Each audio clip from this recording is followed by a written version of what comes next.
The Browns are likely to end up with Kirk Cousins by the end of the weekend. And when they do, it shouldn't take quarterback off the board at number 2.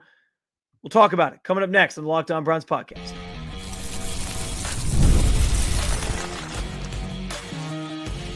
You are Locked On Browns, your daily Cleveland Browns podcast.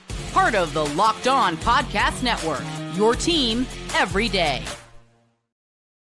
What's up, Dog Pound? I'm Spencer German, your host of the Locked On Browns podcast, and proudly covering your Cleveland Browns each and every single day in the land and on the road. There is growing sentiment that the Browns will end up with Kirk Cousins, and he is the perfect fit for where the Browns are right now, but it also comes with an important caveat about how he'll sort of view the quarterback situation.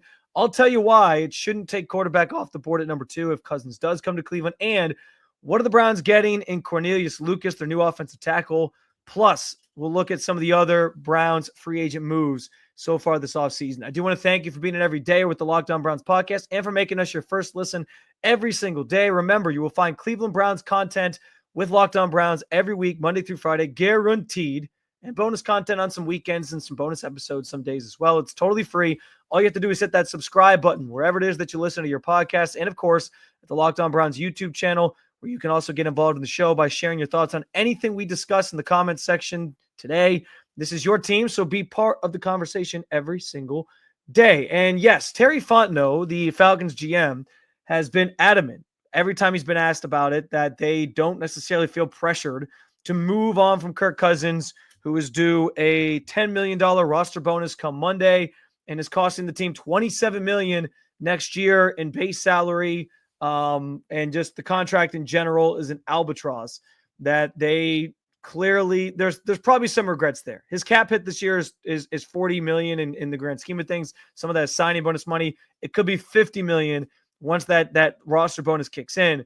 And yes, as I was saying, there is growing sentiment that the Browns are going to end up with him because despite Terry Fontenot's best efforts to convince everybody that he's dug in and they don't have to move him, it seems likely that they will bite the bullet and just move on from Kirk Cousins for a number of reasons. One being just the financial commitment to him being your backup. And I get like you got to eat that money anyway.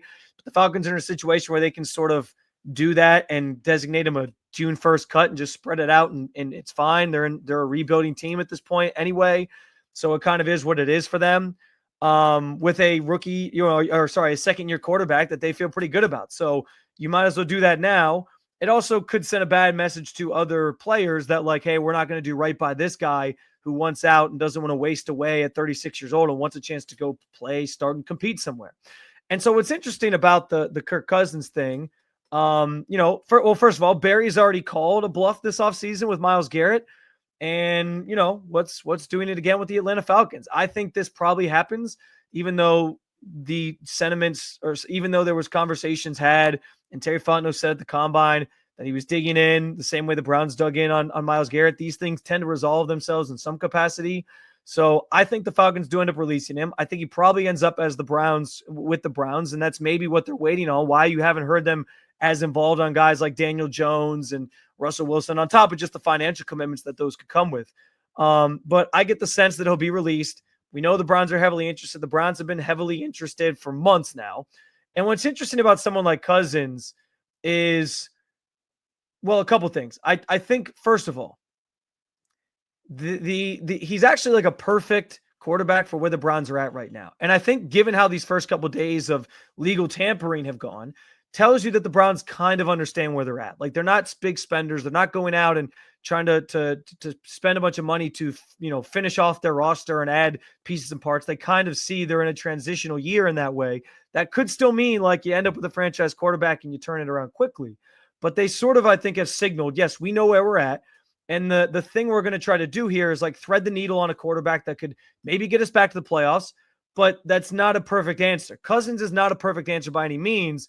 When I say he's a perfect fit for the Browns are at right now, it's because Cousins could come in and beat Kirk Cousins from just a couple years ago, where he can throw for 4,000 yards and, throw a bunch of touchdowns and limit his interceptions, especially in Stefanski's system, which he's had success in before. And the Browns could get to like 10 wins and sneak into the playoffs. And listen, I'm not saying that's what anybody wants. This fan base was promised, deep playoff runs when the Deshaun Watson trade went down. At least that's what they were thinking. And that window obviously hasn't gone the way anybody planned, and it's been a disaster. And they finished 3-14 last year. So they're probably closer to a team with that record than they are to a team making the playoffs. But Cousins gives you that element of, there's a Joe Flacco. Maybe that's a good way to put it. There's a Joe Flacco to him potentially coming to Cleveland.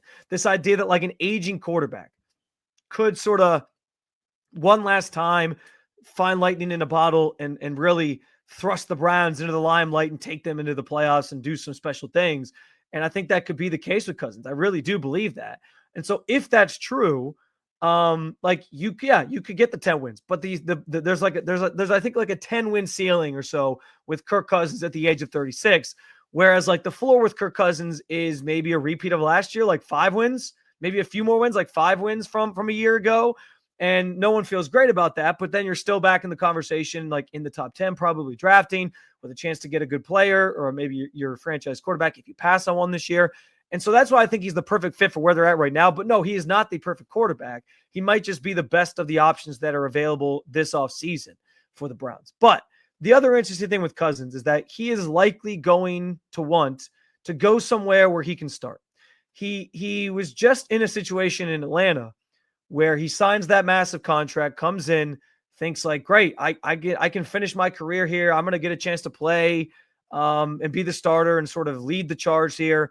And he was blindsided by the fact that on draft night, the Falcons decided, hey, all of a sudden we're taking Michael Penix in the top 10. And all the reports suggested that he didn't know that was going to happen. He was not warned about it. And then it did sort of rub him the wrong way, where he thought he was the bona fide starter. And now all of a sudden you got this guy that he's supposed to sort of nurture and pass the torch to. And he clearly wasn't ready for that and didn't want to do that. And so he did still start the season, played pretty well at the beginning of the season, then just fell off a cliff. And that's the thing that leaves people asking is, does Kirk Cousins even still have it? Because he fell off that cliff and they want to know if that was just not being in the right offense and all those different things, or if it was father time catching up with him. That's the thing the Browns are probably going to bank on trying to find out, assuming he becomes available. And like I said, that's why I think there's a big discrepancy between like, yeah, he could get you 10 wins. He could get you 5. But regardless, he's not going to want to come somewhere where that, like knowing what he was coming from a situation where the team took a quarterback in the draft and was sort of like, this is the future. I'm assuming Kirk Cousins doesn't want that again. Now, beggars can't be choosers. Now he can kind of be choosy because he's going to be playing for the vet minimum wherever he ends up, because he's got all the guaranteed money from Atlanta that's still kicking in and the offset language and all that. He doesn't want to cancel out that money. So he'll just play on the vet minimum next year somewhere, the same way Russell Wilson did with the Steelers last year. And so if he decides I'm going to go somewhere where I want to start, that does add an interesting wrinkle to the Browns' plans in 2025, because signing him may signal, hey, we're just going to ride with Kirk and then address other needs in the draft. And we'll talk about quarterback in 2026. Now, I'll explain why I think that's not the right mentality to have with this. And that might mean you miss out on Kirk Cousins, but we'll get to that here coming up. But I do think like the idea that Kirk is going to be looking and surveying and saying, like, can I start here is something to keep in mind, because we've locked it in that the Browns are going to pursue him. And it's been, sort of written in the stars for several weeks or several months, I should say, since December, that this was going to be the path that they took and the guy that they really pursued. And the connection makes a ton of sense. But can they actually sell Kirk Cousins on coming to Cleveland if they're also then going to draft a rookie? Because the one thing you have to avoid is you can't tell Kirk Cousins, hey, you're going to come here and start, and then draft a rookie at 2 and be like, oh, well, we're doing the same thing Atlanta did to you. I don't think he's going to sign up for that. So how do you navigate that if Cousins wants to start somewhere? And does that mean if you're the Browns, you actually do miss out on Kirk Cousins? It might be. That might be the case. And I guess they'll have to live with that. But the Browns are going to have to sort of map out what their plan is here. And I do think it's interesting that Kirk will have a little bit of leverage if multiple teams are interested in him. Because I've seen some other teams too. The Titans have come up. Again, team drafting at the top of the board. The problem for him is like, if those are the two suitors for you, they both you have the same problem no matter what. They both could theoretically draft quarterbacks unless one of them promises him like, hey, we're not going to do that. And then he knows he can go there and be the starting quarterback and have a clear path.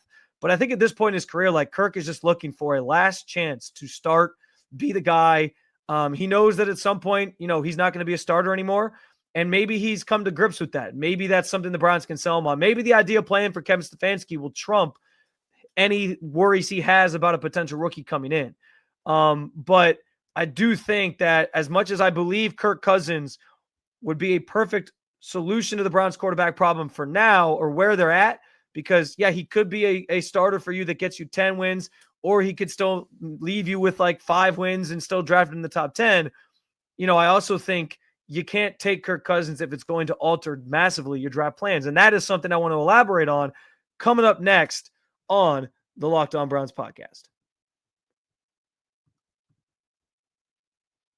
This show is sponsored by BetterHelp. Taking care of your mental health can feel like a big investment, but it's just as important as taking care of your body. Traditional in-person therapy can cost anywhere from $100 to $250 per session, but with BetterHelp, you can save up to 50% per session. BetterHelp offers a flat fee for weekly online therapy sessions, making professional support more accessible and affordable. With over 30,000 therapists and over 5 million people helped, it's the world's largest online therapy platform. Listen, we're just getting through the dog days of winter. The sun is out in Cleveland here locally.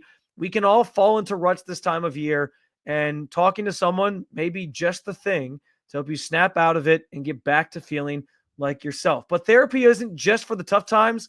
It's a great tool for learning coping skills and setting boundaries at any time as well. Your well-being is worth it. Visit betterhelp.com/lockedon today to get 10% off your first month. That's BetterHelp, HELP.com/lockedon.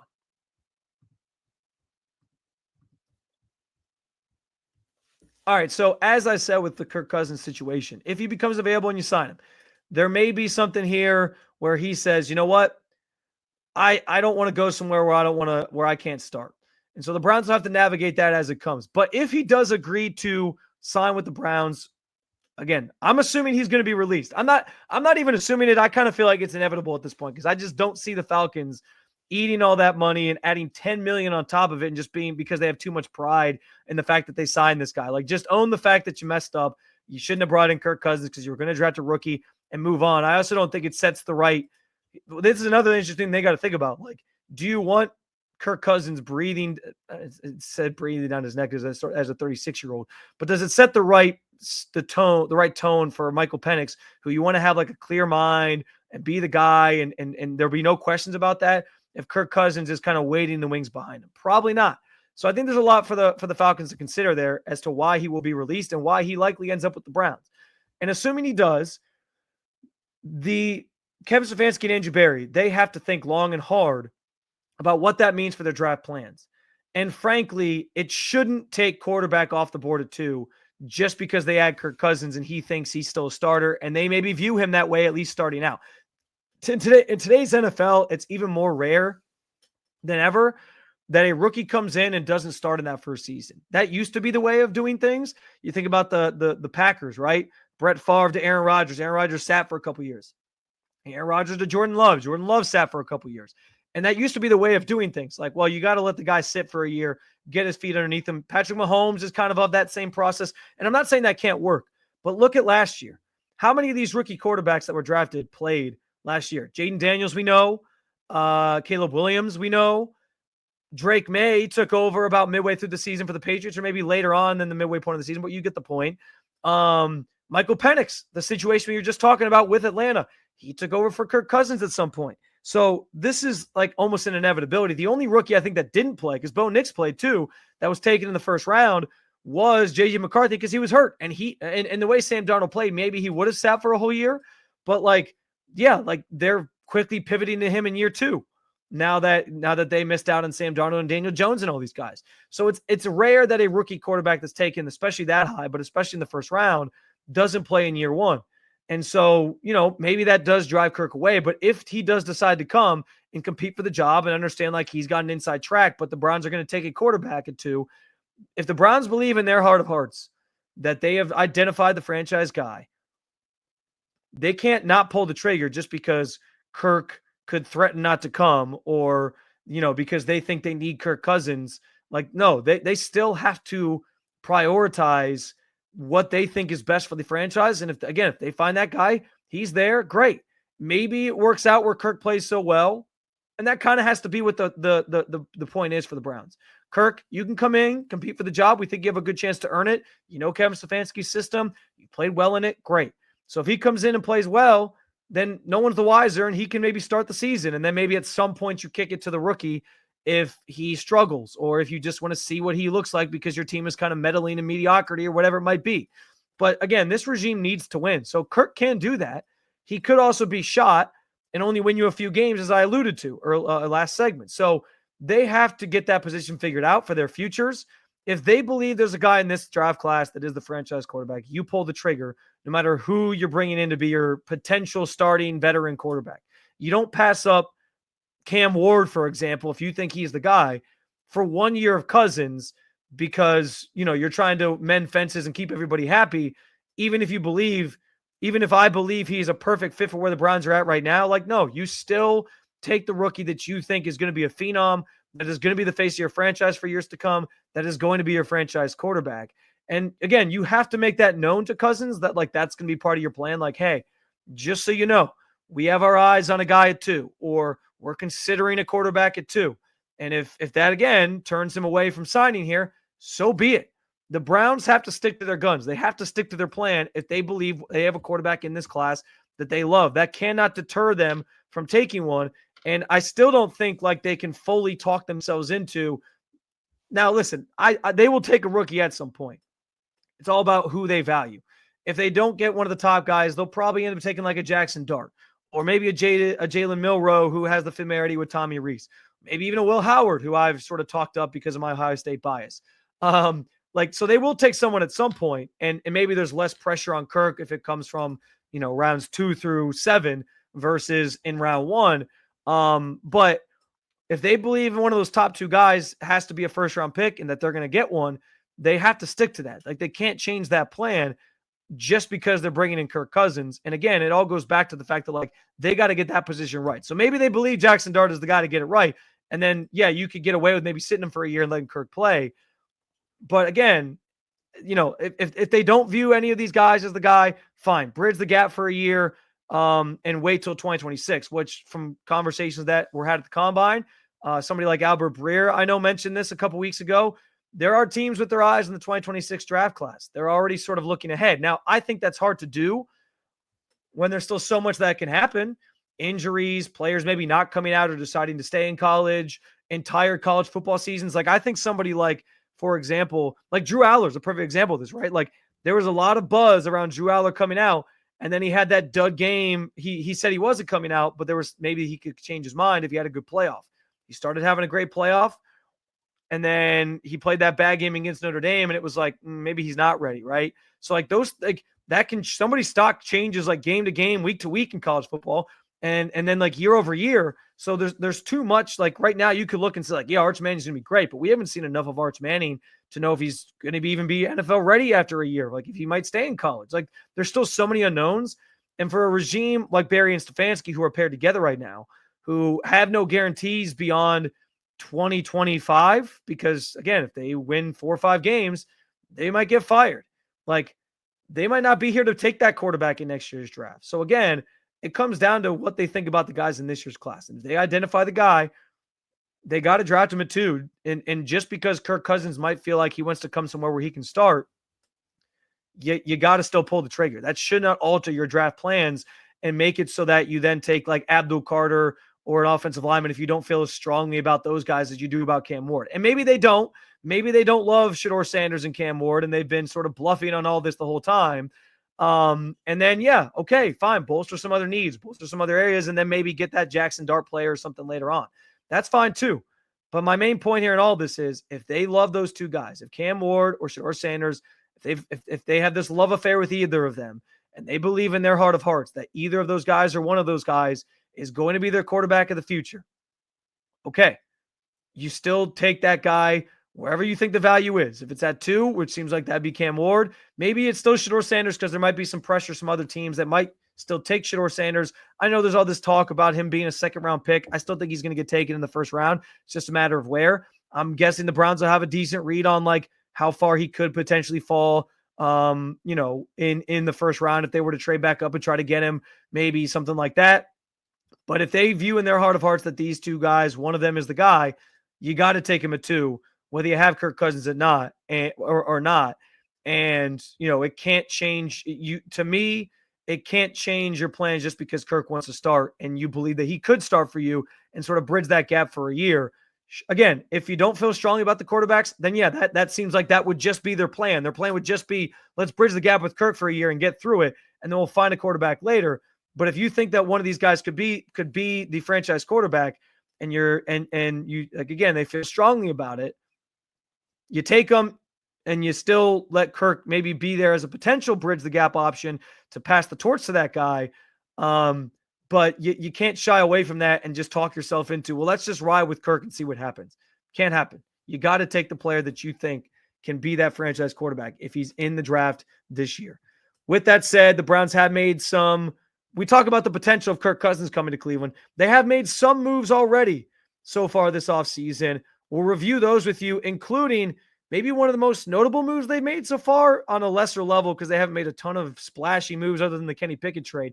But they did sign offensive tackle Cornelius Lucas, who played for the Commanders last year. I had David Harrison of Locked On Commanders give us a quick little tidbit, quick little video on what to expect from Cornelius Lucas. We'll play that for you coming up next on the Locked On Browns podcast.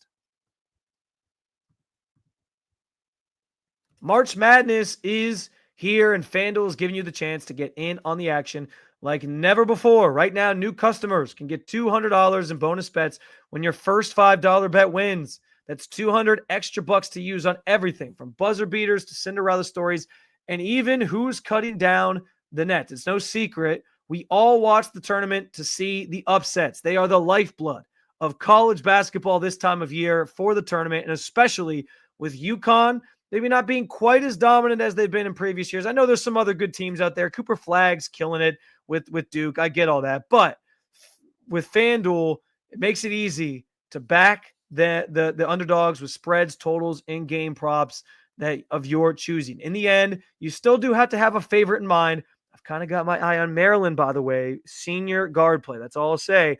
I'll be putting some money on the Terrapins in the FanDuel app, which is also easy to use. And when you win, you get paid instantly, no waiting around. So visit FanDuel.com and get in on the college hoops action all tournament long.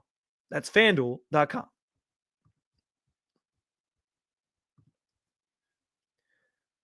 So expectedly, the Browns have not made a ton of offseason moves to this point. The most notable, of course, was trading for Kenny Pickett. We discussed that on Tuesday's show. So I don't want to necessarily get back into that right now. We've already come to the conclusion that he will not be their starting quarterback, and I talked all about Kirk Cousins being that guy on this episode. But one of the more, I guess, notable moves they have made was adding to their offensive line depth by signing Cornelius Lucas, who spent last year with the Washington Commanders.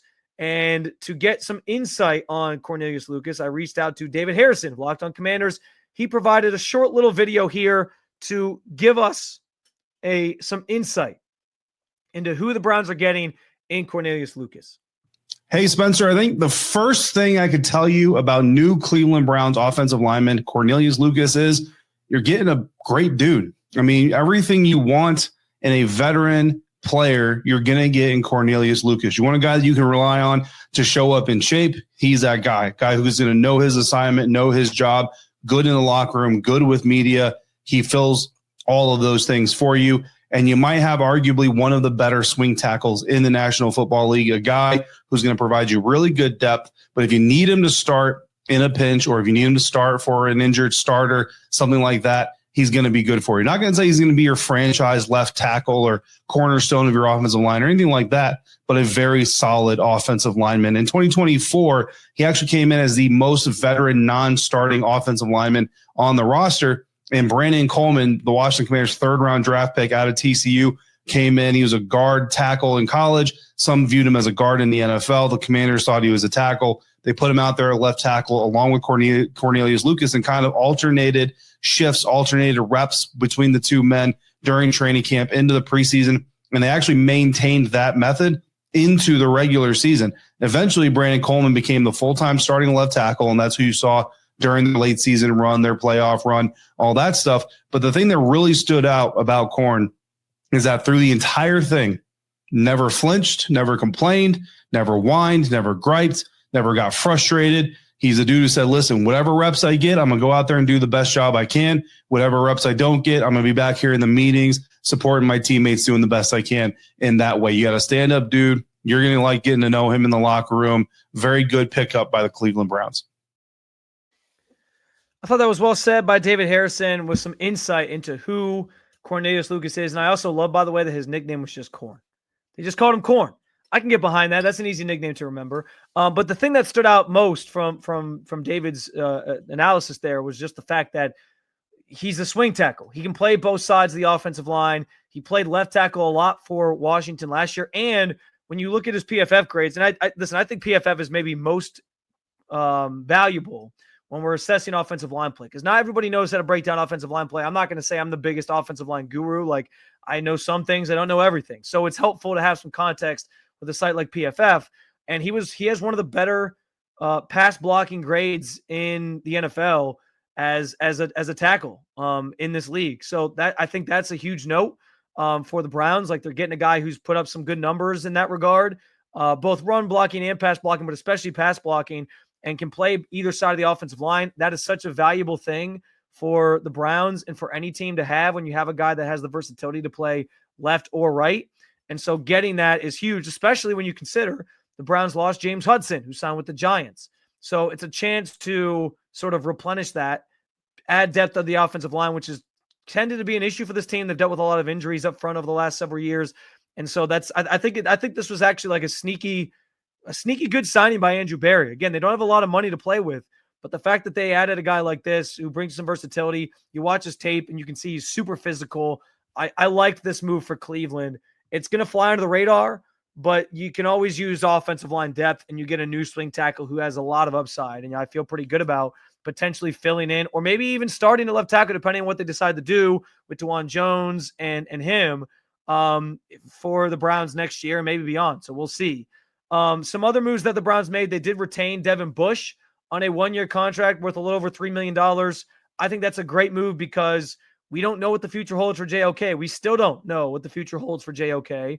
And the more and more there's radio silence on the subject, the more and more it seems like he probably will not play football for the Browns, at least not next year, but his career could also be in jeopardy. And so understanding that, I think it's important to know that, like, you got to have some linebackers come in who have familiarity with the system, can play with Jim Schwartz, know what they're doing, and can essentially, pick up the slack a little bit. And Devin Bush, I thought, listen, Devin Bush wasn't first round pick Devin Bush for the Pittsburgh Steelers. Like when he was first drafted, we all thought he was going to be like a perennial Pro Bowler all the time, but he was solid and he filled in nicely. Again, there's the familiarity there. So I think it's a good move to bring him back and, keep somebody in the locker room who was a good locker room guy and understood the assignment when it comes to what he needed to do on any given play, and keep this linebacker group somewhat intact as you try to sort of navigate a dicey situation with JOK. They also signed another linebacker, but also more of an edge guy in former 2021 first-round pick Joe Tryon-Shoyinka. He played for the Bucs these last 4 years. They did not pick up his fifth-year option, and so he becomes a free agent. This felt like a low-risk, high-reward kind of move because I think you can get a lot of good play from Tryon-Shoyinka. He also, like on his tape, you can see he has a number of different moves that he rushes with. He can bull rush and just run guys over. He can use his hands to kind of get quickly free and get around the corner and try to get to, wreak some havoc in the backfield. So there's a lot of things that he brings to the table from a skill set standpoint. But I do think like there's a lot of upside there for him. And this, again, as the Browns sort of, how do I put this? Oh, by the way, he had 15 sacks over his 4 years with the Bucs. He played in a 3-4, so that's why he's listed as a linebacker. But I said he played a lot of edge, and especially in Jim Schwartz defense, having waves of guys that you can sort of rotate in is so important for him. We see the Eagles still basically deploy that type of mentality and system when they won the Super Bowl this past year, where it's not just one guy that like dominates the way Myles Garrett does, but they have like different levels of guys. That it's almost like a hockey. It's almost like in hockey where you have the different lines. Like they have like different lines of defensive linemen that can just come in and sort of change hands and do what they need to do. And that's why they're so impressive as a team, and their defense is so good. So yeah, I think like the Browns try to do something similar, and the more depth you have, the better. So I think he provides that. And that's massively important for this Browns team. But this is another move along with the Cornelius Lucas one that's like, okay, like the Browns are sort of bargain barrel shopping, if you will. Like they don't have a lot of money to spend, so they're balling on a budget, and they're trying to find signings that make sense, are smart, can provide something, but also aren't going to break the bank. And that's just, again, both Cornelius Lucas, Joe Tryon-Shoyinka, and even the Devin Bush signing all sort of allude to that. But I think they're all signings that are like solid. I'm not like giving Fs on any of these or feeling like they're, and here's the other thing, like we got to not freak out about them not doing much. We knew this going in that this probably was going to be the case. But I think so far, like with the resources they have, and in a year where it's not really a great free agent class for most positions anyway, I feel pretty good about the ancillary moves they've made to this point. Now it's about what they can do from here. Can they really get Kirk Cousins from the Falcons? We'll see. That could play out later this week or into the weekend. And when it does, I will be here to talk about it with you, Dog Pound, on the Locked On Browns podcast. So make sure you hit that subscribe button if you haven't done so already, and make Locked On Browns your first listen every day. For your second listen, check out our Locked On NFL Draft Show, or you can keep it local by checking out Locked On Cavs or Locked On Guardians. Thanks for being an everydayer at the Locked On Podcast Network. I will talk to you again real soon, Cleveland. Peace.